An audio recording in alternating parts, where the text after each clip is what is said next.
So recently, I was at this kind of mom and pop retro game store with my girlfriend, and this place had all kinds of older, more classic games from the past decade or two, along with a bunch of memorabilia and other stuff from those times. And one of the things I saw immediately was this cardboard cutout promotional board for the original Star Wars Battlefront game. As soon as I saw this, a giant wave of nostalgia and memories came rushing over me, and it was like unlocking memories that I hadn't thought about in a really long time. So then I wondered to myself, the original Star Wars Battlefront games are incredibly old, yes, but I remember them extremely fondly. Is that simply because they were such an integral part of my childhood, or are they actually just really good games? So this inspired me to go back and play all of the original Star Wars Battlefront games, 1 and 2, and to try to get to the bottom of it and really see precisely what it was that made these games so amazing and unforgettable, and to get a much more updated view on them. I think it's fair to say that these games have significantly more going on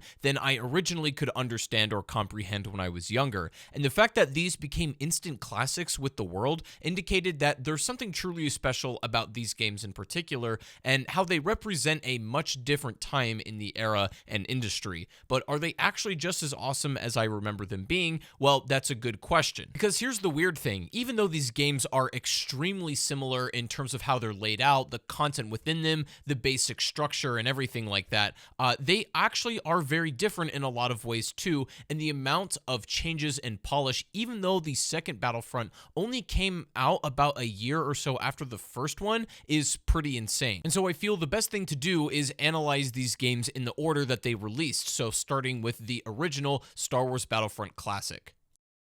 This fall, LucasArts and Pandemic Studios emerged from hyperspace to present Star Wars Battlefront, one of the most epic and highly anticipated Star Wars-based games ever created. The original Star Wars Battlefront game released on September 21st, 2004 for the Xbox and came out alongside the Star Wars Trilogy movie bundle as some promotional material. Developed by Pandemic Studios, this was an attempt in close partnership with Star Wars and Lucasfilm in order to create a video game that, for the first time, really tries to capture the immersion of large-scale Star Wars battles in the different eras that could be experienced. And it's very apparent now that much of its design in terms of the HUD, the player mechanics, even just the fact that the first-person and third-person nature of the game itself was clearly inspired by Halo Combat Evolved, which had released a few years prior, and pretty much defined a brand new generation of FPS on console. And so Star Wars Battlefront would attempt to emulate a lot of those really great ideas from Halo Combat Evolved and make it into a new context here in Star Wars Battlefront 1. And when I booted up the game for the first time, I was greeted by that incredibly nostalgic menu, and I was also struck by the simplicity and charm of all of this. Because they were so intertwined with Lucasfilm at the time when they developed this game, you will get actual movie clips from the films as cutscenes in between missions or when the new map is loading, and it's very different to what we would expect now in a more modern Battlefront game. There'd be all kinds of bureaucratic red tape to get, movie clips shown in a video game, but they were just like, yeah, let's just use this for the cutscenes, and I think that is incredibly charming in its own right, and again, is more of one of those time capsule things. Battlefront 1 had basically 4 different core modes. The first 2 were campaigns. You could play the Clone Wars campaign or the Galactic Civil War campaign, and you could also choose which faction that you would play on inside of that as well. So either the Rebels, you could play as the Clones, or the Empire, or the Separatists. And so this would determine exactly, who you fight and who you fight against. The campaign's purpose was to more or less run you through the events of the movies. In fact, it would try to stick to the order as closely as possible and even give you clips from the films themselves in between each missions and while the next map is loading, and so essentially taking you through the main story. Now, the actual gameplay, the missions more or less were the exact same format. You would play this conquest mode, so to speak, where you would capture objectives. You can either win by completely eliminating the enemy's reinforcements or by capturing all of the command posts for a certain amount of time. And it didn't really matter what, side you were playing on or which campaign you were doing. At some point, you were going to play pretty much all of the planets, and while there was a fair amount of them in Battlefront 1, this would be further expanded in Battlefront 2, but in the first game, we had stuff like Endor, Yavin 4, Tatooine, Naboo, Bespin, and Hoth, and even a planet that was not featured in the films at all, interestingly enough, Ren Var. The campaigns were fun enough. They would take you again through the series of events, but you would play the maps and the modes in a very deliberate order. However, if you just wanted to jump into a game straight away and play it at your own leisure in your setting and the factions that you want to, you could play instant action, which was basically just like custom matchmaking as much as that was possible in this game. You can select whatever planet you want to play on and the specific era as well. It's worth mentioning that Battlefront had a very robust multiplayer matchmaking capability, and this was pretty new for the genre and specifically for these kinds of games at the time. I believe you could play with up to 16 online players in any of these modes and up to 32 if you were playing LAN, which was a lot more common back then. Now, these modes were awesome enough, and frankly, I still think it would have been more than enough to make these games an instant classic, but it had one more trick up its sleeve in terms of just like baseline content and game modes that would set it apart, this being Galactic Conquest, and its implementation admittedly in Battlefront I isn't nearly as good as it became in Battlefront II. However, the idea was still there, the bones were there, and I have to admit, even playing it in 2023, I had an absolute ton of fun with Galactic Conquest in this game. I don't even think this is crazy to say. I feel Galactic Conquest became part of Battlefront's identity, and the fact that it isn't featured in the newer Star Wars Battlefront games, I feel is an absolute sin. But the reason this mode is so beloved is because it plays significantly more dynamic than the, other game modes, instant action and the campaigns. While those are a little bit more linear stories, you play through a certain set of levels and, you kind of go through a particular path, Galactic Conquest, insofar as it's implemented in Battlefront I,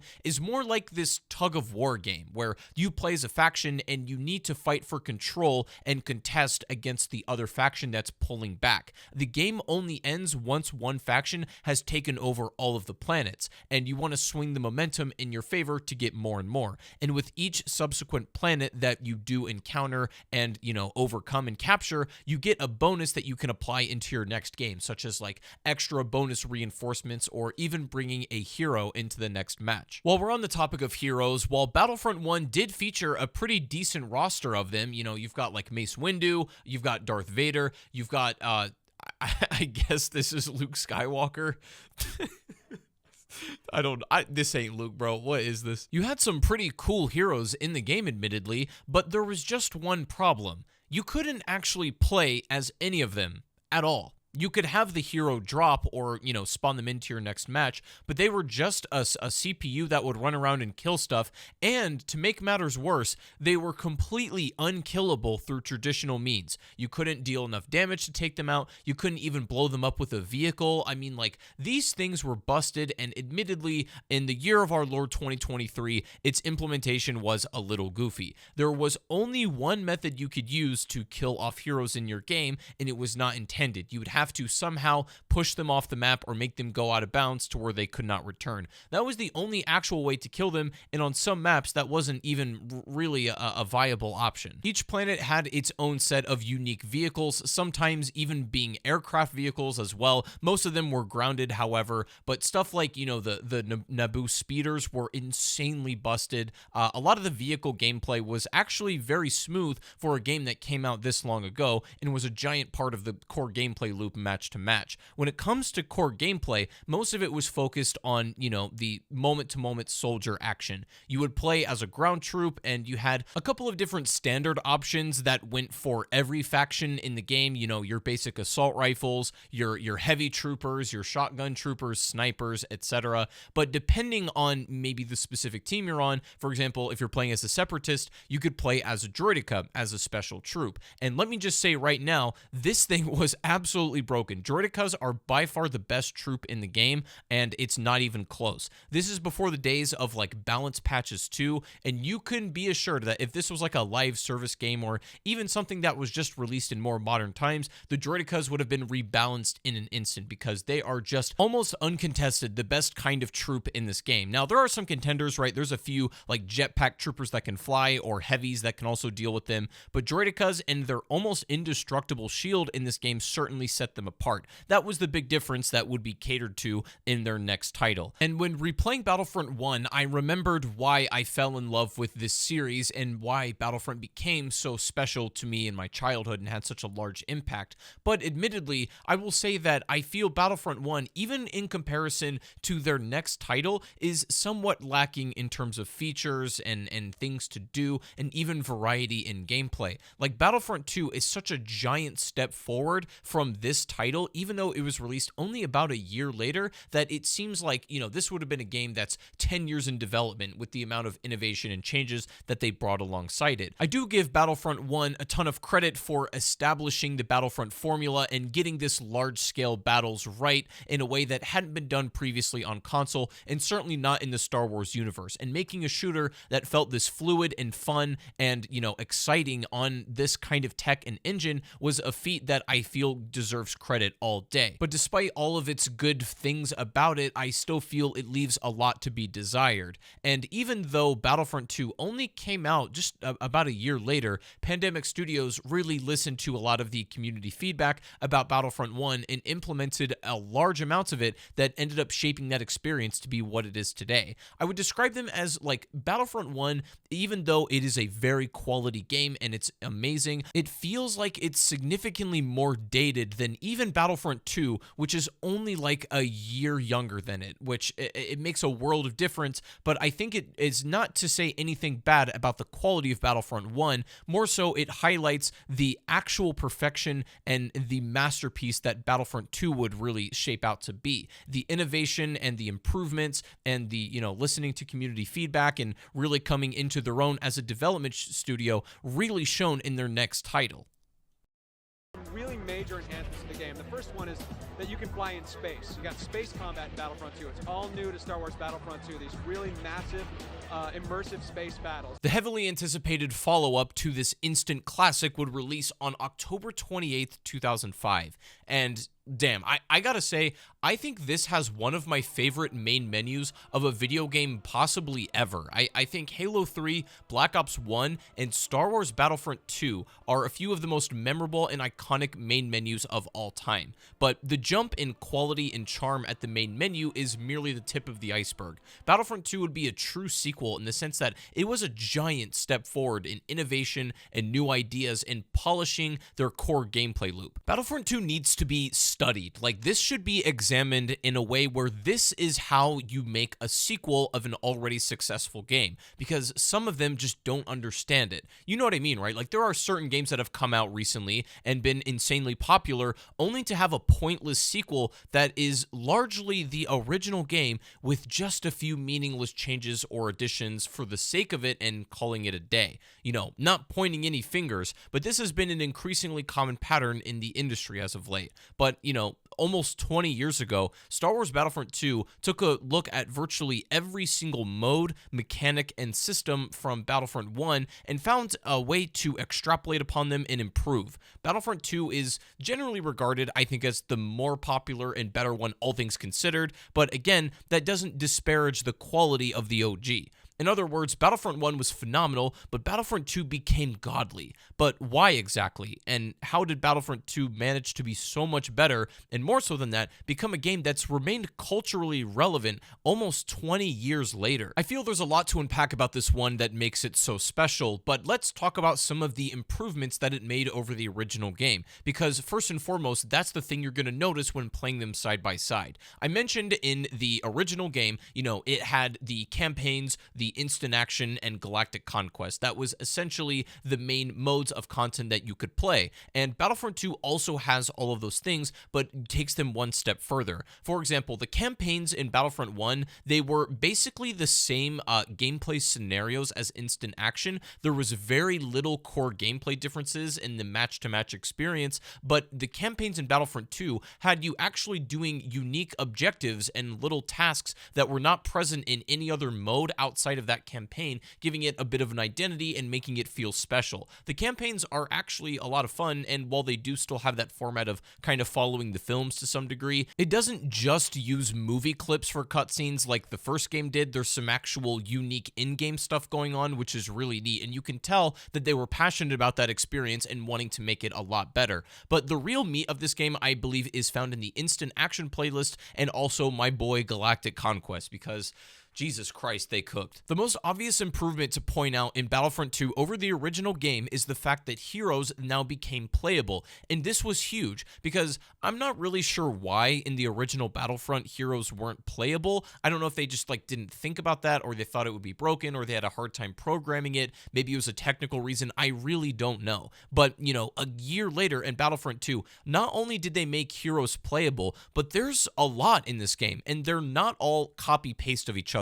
While there are general frameworks, like lightsaber heroes, for the most part, kind of have the same abilities and whatnot, there are actually some nuances and little tiny different mechanics that actually separate what maybe seems like a similar hero to something else. Like, for example, Obi-Wan Kenobi can swing in the air, which some other saber heroes can't, stuff like that. Some can saber throw, some cannot. Vader can force choke. You get the idea. There are a few mechanics that really separate these out, and the fact that there is a specific mode in this game that you can play on Mos Eisley in the instant action playlist that is the first ever version of what we know as heroes versus villains in the more modern Battlefront, and it's kind of just like you can be whoever you want at any time and you just go at it. There's no rules to how many can be on the field. It gets super chaotic. It's a lot of fun. My friend and I used to play this all the time when we were a lot younger, and this is our favorite mode to do, and even being now at 25 years old, I'm like, damn, this is actually still fire. Admittedly, again, it's not super balanced. Vader can pretty much infinitely force choke people and lock their animation so that they can't really do anything. He's completely busted. Stuff like that. There's a few things that would absolutely not fly in current day. Is it fun still? Hell yeah, it is. It made me laugh because I remember it was like pulling teeth trying to figure out if Grievous was going to be in the new Star Wars Battlefront in 2017 at all or not in DLC. But in this old Battlefront, they were just like, yeah, here he is. He's right here. Have fun. Enjoy. There was no, barrier to entry. There was no releasing heroes after the fact. They were just all in the game from the get-go, and you could, play with them to your heart's content. It was incredible. Look, I'm just going to say it. The heroes in Battlefront 2 are cool as hell, and there's no ifs, ands, or buts about that. They are incredible, and they're so much fun to play with. Now, you can play them in this mode, of course, where you just spawn in with them, or you can play instant action, in which they appear as well, but the most fun to use them, in my opinion, is in Galactic Conquest. This is the height of Battlefront 2 in my eyes. I still feel that Galactic Conquest is the strongest mode in the original Battlefront, but my god, it's so good here. And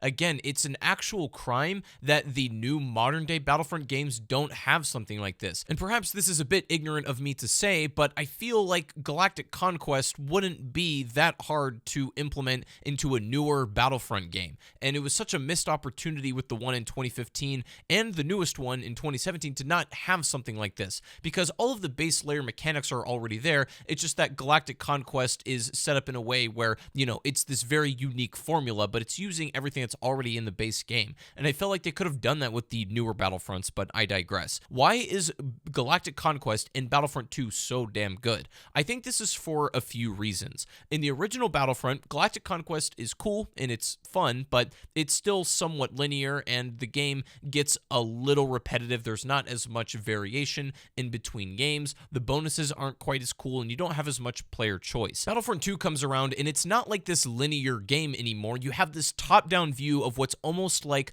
a 3D chessboard of the galaxy, and then now you can place your own starships and go and take over planetary systems and try to route your way through the galaxy to eventually overtake it or defend it from the opposing faction. And the thing is, every single time you battle or you win a planetary system, you get this bonus money that you can spend. And it's not just on the static bonuses that you would have in the original game. You can buy different troops with this. You can buy back to tank power-ups or, something like that, or even a hero for the next match. You'll typically start at the beginning of the game with just the regular assault troop and maybe one other one, but not much else to work with. And then eventually you buy more troops and you get the whole roster up, and then eventually you got literally the whole gang pulling up. And it's actually such incredible game progression fresh, and just from a design perspective, it's awesome, but the troops themselves and their mechanics and the brand new guns they come with are also unforgettable. Not only are there a ton of brand new troops for each faction in Battlefront 2 compared to the original game,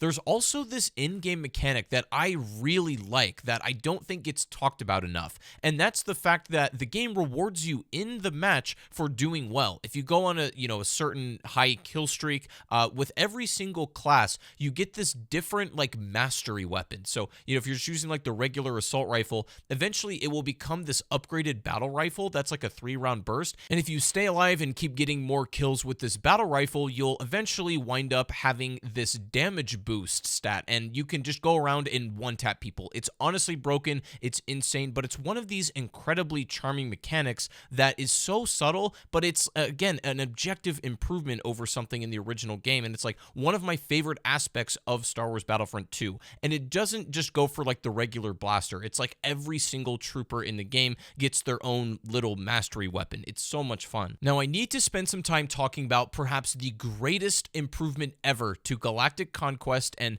probably its defining feature. I mentioned, how it's more of a 3D chessboard this time, and you move your pieces around, so to speak, to take different planetary systems. Now, obviously, that means since your opponent is doing the same thing, eventually you and them may run into each other in space. And if this happens, you get this specific setup space battle where you can actually fly different vehicles and starships around and try to take out the giant cruiser. Now, this can also be played just totally in the vehicles themselves. This gives you the opportunity to enjoy some starfighter dogfighting gameplay that you really wouldn't have much opportunity to outside of these situations. But the way that me and my friends like to play it the most, and the way that I prefer to do these space battles, is taking a ship of some kind. Usually the Republic gunship was the safest, but taking that over to, whatever the other opposing cruiser is, and get inside there. You can hop out, and you can either just start shooting the pilots as they're trying to board, or the more fun thing to do was like break into their mainframe systems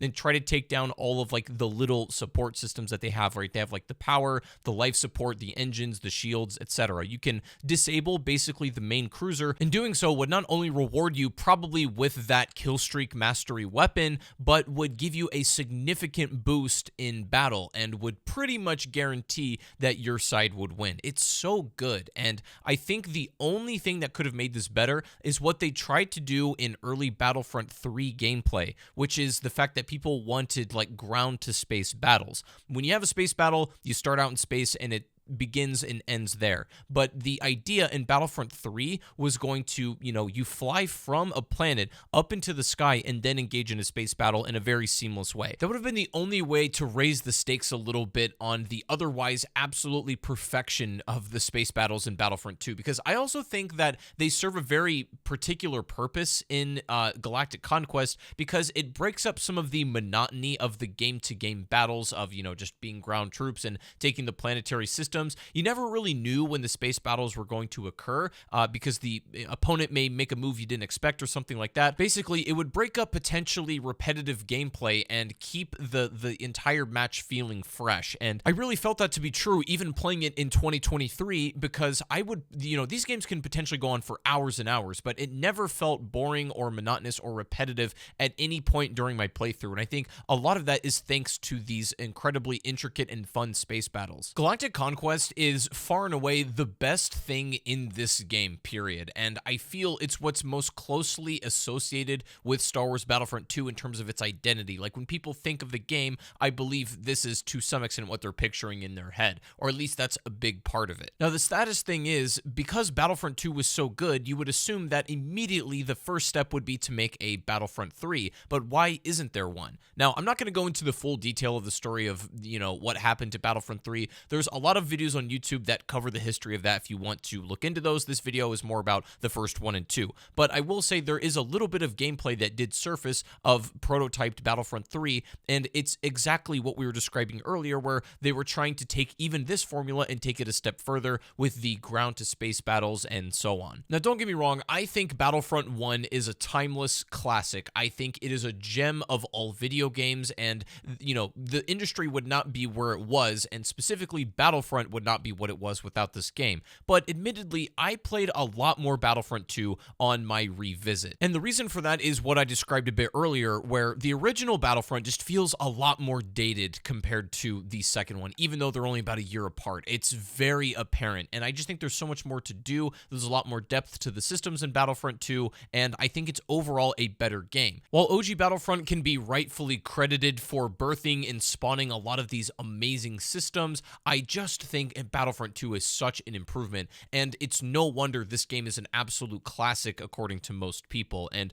it will never be forgotten. It's going to remain culturally relevant. Probably it would only ever be surpassed if a real Battlefront 3 came out, and I don't know if that will ever be the case. So I think this will remain on top for a lot of people in many regards. And one of the most refreshing things about playing both of these games recently, revisiting them, is the fact that there was no like microtransactions shoved in my face. There was no all of these like extra systems that I had to buy or battle passes or skins or what, it was just like super straightforward. It's just a fun video game, period. You just leave it at that. And that was just so refreshing. And I could definitely use more of that in my life. And so I think Battlefront 2 really hit the nail on the head, and they just set out to make an awesome video game. It's kind of sad that they would just sort of use the Star Wars IP and the Battlefront name to make all of these weird spin-offs to try to capitalize on its success. All of these strange handheld games, some of these can be fun in their own right or whatever, and they have merit, but they're a substitute for making a true follow-up to Battlefront 2